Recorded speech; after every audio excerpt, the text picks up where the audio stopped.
Coming up on this edition of MHS Rewind, we'll take a look back at the musical Mamma Mia, and we'll have a look at a unique project in fashions class.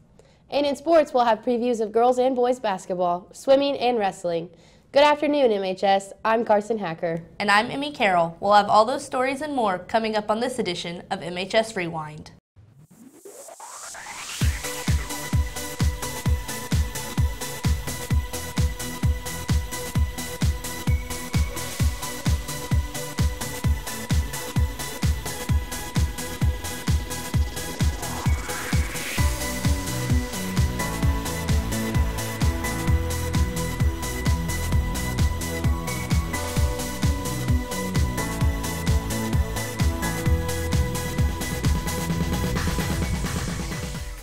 2 weeks ago, the Mamma Mia musical ended in a success. Style Meckling was there to talk to the cast and audience about the show. As the audience settles in their chairs, the cast members prepare backstage to give an entertaining performance. The band also organizes their sheet music as they begin Mamma Mia with their musical numbers. Before that weekend, the cast members endured months of rehearsals. You just basically keep practicing until you get it perfect. If you're a girl, there's like a lot more thinking that goes into it because there's a lot more competition for roles, but when you're a guy, you kind of just come and sing and then you get a part. The last week is Tech Week, which means we add the lights, the sound, the mics, the costumes, everything, and it really starts to come together. During all this time spent together, the cast members form a special relationship. You just get so close and you kind of share everything and you're so intimate, and it's really amazing. In addition to them being your friend, they're now your mother, your daughter, someone you're in love with, and that comes into your normal relationship too. Their love for theater makes the hard work they put into it worth it. What? Don't bother. He doesn't speak Greek.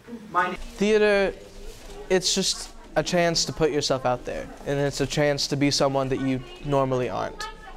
The audience enjoyed the hard work the cast members put in for everyone's entertainment. I thought they did way better beyond their years. They seemed like they practiced a lot and were very prepared. Mamma Mia was a hit, and the cast members were relieved at their success. Everyone's kind of waiting for something to go wrong, and it's kind of nerve-wracking sometimes. And then afterwards, like, all of that's gone. It's kind of like getting off a roller coaster. For MHS Rewind, I'm Style Meckling. When the new trimester began here at MHS, students not only had a new schedule to get used to, but the new discipline system as well. Lots of changes have happened since the PBIS discipline system merged with the Pride program here at the high school. In the past, students would be logged for things like missing assignments or tardies. With MAP, Martinsville Artesian Pride, instead of students only being logged for bad behavior, they now are rewarded for things like efficiency and dependability. You used to get logged for everything, no matter if it was a tardy or missing assignment or anything. So I think that students might try a little bit harder because getting logged constantly just gets annoying. Each time a teacher sees a student displaying one of the Pride characteristics, they award the student with a ticket through the PBIS Rewards app. Students can then use these tickets to purchase prizes on the school store, Artesian Exchange, then pick up their purchases at the bookstore. Students can also purchase prizes from their teacher's store. There are several different prizes for students to look forward to. I like that they have the prom ticket on there because that's going to save some people some money if they're good. Despite the positive changes, students still have a few concerns on how the reward system will work out. I'm not sure how many kids are actually going to get points simply because teachers don't know when to do it or they won't remember to do it. I know teachers assign them, but I don't have very many, so I don't know if it's me doing wrong or what's going on. Along with MAP, discipline for tardies has also changed. Now students get 3 tardies per class per trimester before they get an after-school detention. I see that helps kids out because there's sometimes you have to have a tardy and you shouldn't be punished for having to go to the bathroom. In addition to the PBIS rewards, seniors can also take part in the Pride program to receive a special certificate at graduation from the governor. To take part, seniors must have a 98% attendance rate, complete 6 community service hours, and receive 5 signatures from different teachers or staff certifying they have displayed all 5 Pride areas. Jennifer Cheatham's first and only fashions class this year is getting underway with some unique activities. Make sure to strike a pose.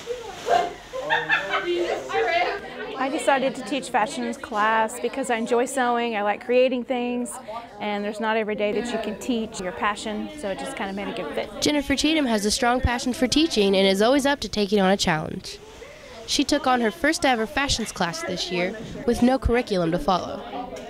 I was looking for an icebreaker activity to do the first week of school, and I thought it'd be kind of fun to make something out of a trash bag or nothing, and I was very impressed with some of the designs that the class came up with. It was fun and it was a neat activity. The students finished that activity with a trash bag fashion show before Thanksgiving break. Cheatham had the students in her class start the activity by researching the internet for some inspiration. The students then had to combine their creativity and inspiration together by putting their own design on paper. After completing their sketch, they were ready to begin constructing their design with a trash bag, duct tape, and ribbon. I liked how we got to actually make our own design, and it wasn't one that we had to copy off of, and it was more independent than just in a group. I was looking at pictures and I wanted to do a romper, but then I saw jumpsuits, so I thought that it'd be better to do a jumpsuit. Cheatham is now planning to stop with the trash bag fashion show. She has many other fun and unique activities planned out for the rest of the trimester, including a flip-flop marketing project and an upcycling project. We have standards that we have to cover, so I wanted to make sure I covered the standards, but I also wanted to gear the class toward what the interests were in class, so I kind of combined both to come up with a curriculum for the class. MHS had a visit from an editor for a popular entertainment and news website last week. Riley Dalton has more. Laura Parker is a senior editor at BuzzFeed. Parker graduated from Indian Creek High School and now lives in LA. We have a lot of freedom with our job to write about things and create quizzes and stuff that people care about and can be taken whenever. She oversees an editorial team who writes content for BuzzFeed.com that can also be seen on Instagram or Snapchat. According to BuzzFeed.com, BuzzFeed is the leading independent digital media company delivering news and entertainment to hundreds of millions of people around the world. Favorite part about working for BuzzFeed is being able to create content that so many people will see and being able to connect with people because I have this amazing platform to do so. During Artie Hour, students asked her questions about her job and what it takes to become a journalist. Parker says you just have to be persistent and consistent and reach out to writers you admire. I never mind when people do that, and I think just learning a lot about the company is the best thing you can do. Parker was in town to visit her family. Her mom, Susan Parker, is a technology integration specialist for the MSD of Martinsville. For MHS Rewind, I'm Riley Dalton. The Angel Tree is a great way to give back to the community. Gunnar Andrew has the story how one family participates every year and how you can get involved. Christmas is upon us and the season of giving is here. The Angel Tree is also here. The Angel Tree Project helps our less fortunate students and is a great way to give back to the community. I like to see students helping other students. First of all, I like to see how our clubs, our sports teams, our faculty rush to get the names off the tree. To get involved, all you need to do is grab an ornament off the tree and go purchase an item for that student. There will be a slip of paper stating things the student needs and their interest as well. I'm glad to see that every name gets pulled off the tree very quickly, and I like to see how students here in our building like to help out their fellow classmates. And then the parent comes in during the last couple days of school before Christmas break to pick up that present, take it home, put it under their tree, and they have an extra gift for Christmas. The Kaczynski family has helped close to 50 students over the span of 12 years. This year they took on 5 total to teach an important lesson in giving. I have 3 children who are married and I have 14 grandkids. Decided that it would be a good tradition to carry on to teach the little ones, the younger kids, the grandkids, how important it is to give back. We have so much and we wanted to share it with them. The Angel Tree is here in the bookstore, and MHS Rewind will be participating this year as well, and we hope you will too. For any further information, please contact Mrs. Lund, and for MHS Rewind, I'm Gunnar Andrew. Now let's turn our attention to Artesian athletics. The boys basketball team is looking to replace last year's seniors. Brianna Waltz has the story. The boys basketball team jumped into their season on Saturday against Edgewood. and they're quickly realizing that a lot has changed since last year. The big difference from last year is we graduated, 5 seniors that did a great job for us, helped us win 14 games, put us in a position where we were ready to win the conference and just came up a little bit short. So I think overall that's the big missing piece. We just don't have that experience and probably that competitive maturity that last year's group had. We got to work on leadership skills and definitely just being able to spread the floor. The boys are finding ways to improve the team and their skills every practice. After the first 5 or 6 games, that whole inexperience thing is out the window. So we're going to have to grow each day. A lot of conditioning, a lot of running. One of our main goals is to be faster than everyone else. So that's a big thing we're working on this year. And a lot of shooting. Since we lost a lot of perimeter shooting last year, that's a big part of our game that we need to work on. Just practicing every day, getting up shots, working on plays, individually and as a team. Coach Staggs is looking forward to a promising season from 3 players in particular to guide the team offensively. All-conference performer Tyler Stead, 6'5", has played since he was a freshman, so we look for good things out of him. Another all-conference performer, Reed Staggs, also has shown some signs that he can score the ball. And then Damon Hillman's really had a nice fall and summer. Coach Staggs says the team wants to win conference, win 15 games, and win sectionals. We want to play the best basketball that we can at the end of the year. You can catch the Artesians tonight at 7:30 against Greenwood Community High School at home. For MHS Rewind, I'm Brianna Waltz. The girls basketball team is one of several teams with a new coach this year at MHS. Sierra Bauman took an inside look. The girls basketball team has used a new tactic this year to kick off their successful season, and that is Coach Jessie Johnson. Johnson began her coaching career as a freshman coach at Center Grove, moved to Greenwood to be the JV coach, then became the varsity coach at Clinton Prairie for 3 years, all before taking over as the head coach at Martinsville this year. I'm really excited to be at Martinsville. We have a great tradition in girls basketball, and I'm just really excited to be here and be with this group of girls. And the girls are excited to have her as their new coach. We've never really had a girl coach, so I think that's something new. We do a lot of things out of basketball together, and she sets things up for us to do.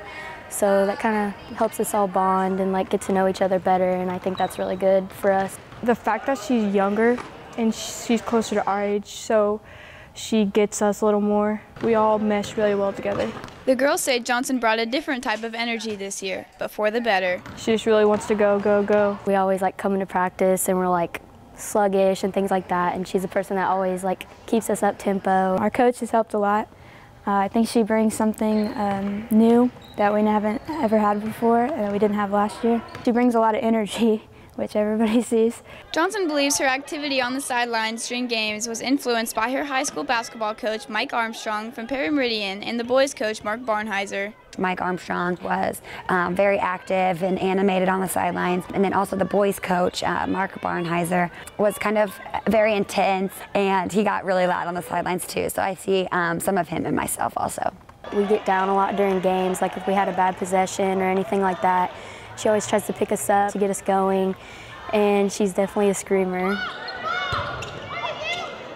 But we keep it going, and just her energy carries over to us. And that energy, along with the new offense and defense, has carried the Artesians to a 6-1 record to start the season. For MHS Rewind, I'm Sierra Bauman. Swimming is back in action this season with new coaches and a new approach. Presley Boyd has more. Fun swimming is fast swimming.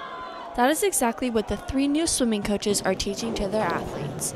Girls head coach Brianna Martin, boys head coach Jake Gildersleeve, and assistant coach Taylor Schubert were all former MHS swimmers themselves. Martinsville is my hometown. I swam here. I love the team. I love the kids. I've coached a lot of them before, so I just kind of want to give back to the team that built me. Martin coached at MHS before, but this is her first year back as head coach. Gildersleeve wasn't able to be at the meet this past Tuesday, but he's coached for Franklin and IU before coming back to Martinsville. I mean, he's got a very laid-back coaching style, but he knows a lot. He's got a great attitude. He brings a lot of fun to the team. A big goal for the team is to swim faster, drop times, and set records. The boys have got their sights set on some goals as far as records go, and I think the girls are looking at some records as well and some top higher placing finishes at sectionals. Even though fast swimming is a major key to the sport, the main goal is to bring the team back to a family feel that they once had before. I hope to bring a lot of team building, just kind of a close-knit family feeling, but also a lot of fun, just because fun swimming is fast swimming. So the more fun these kids can have, the better, in my opinion. Senior Jada Linthicum loves the new attitude the new coaches are bringing. They brought a lot of good energy to the group because I think that the way that they're coaching us and just they get us hyped up and stuff, and the fact that they're younger and just they can relate to us more, I feel like. The swimming and diving team will be back at action at Mooresville on December 11th. For MHS Rewind, I'm Presley Boyd. The MHS wrestlers hit the mats this season in hopes of making it to state. Olivia Osler has the story. The MHS wrestling team practices nonstop for the upcoming season. They work every day after school for 2 hours, and head coach Brian Runyon expects the boys to come in and give it their all every day. It's different than other sports. Other sports, we get days off, we get easy days. We get those every now and then. But wrestling's a physical, combative sport, and they got to be able to come in and fight every day. The team is freshman heavy, and Runyon says that the adjustment from middle school to high school was a culture shock for some. They didn't quite know what to expect, but most of them have adapted well. Some of them didn't, and they're not here anymore. Along with the new freshmen, many good wrestlers returned to the mats for another season.